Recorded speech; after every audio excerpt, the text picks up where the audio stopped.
Subscribe करें Sabrang Mithila channel को और घंटी के निशान को जरूर दबाएं हमारे ऑडियो वीडियो सबसे पहले देखने सुनने के लिए।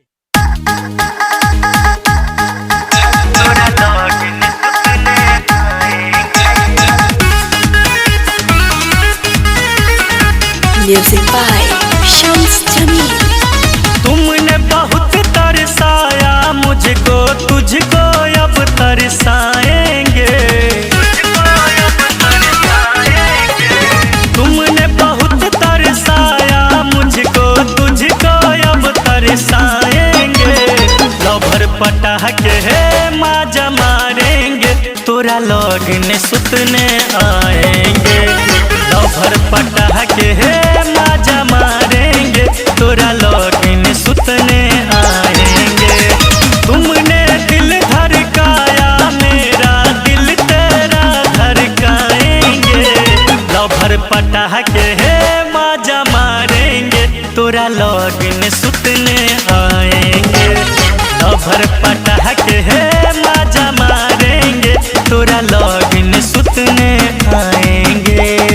Super Mohit recording studio Delhi.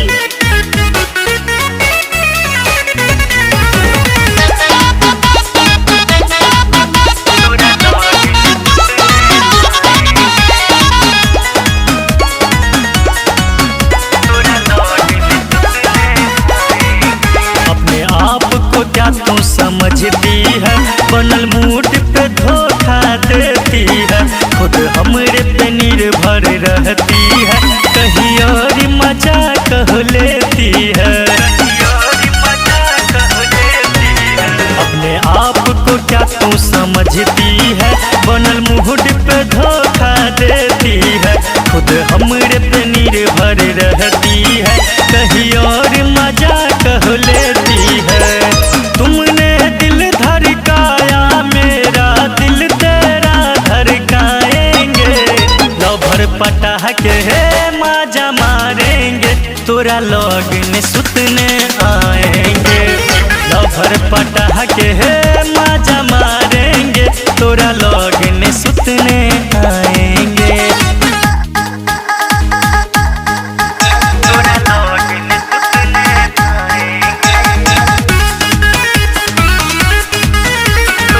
Music by Shams Jamil.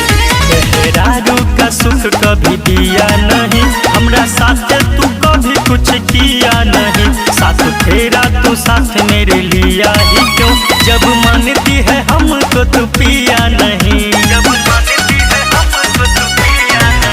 मेहरारू का सुख कभी दिया नहीं, हमरा साथ तू कभी कुछ किया नहीं। साथ तेरा तू साथ मेरे लिया ही क्यों, जब मानती है हमको तू पिया नहीं। सारा जिंदगी सोच लिए है उसी के साथ बिताएंगे।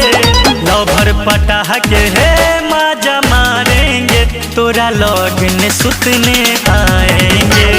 लवर पटाके है माजा मारेंगे, तोरा लगने सुतने आएंगे।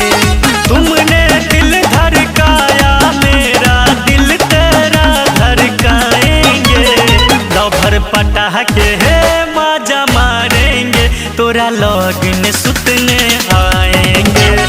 लवर पटाके है माजा मारेंगे, तोरा लगने सुतने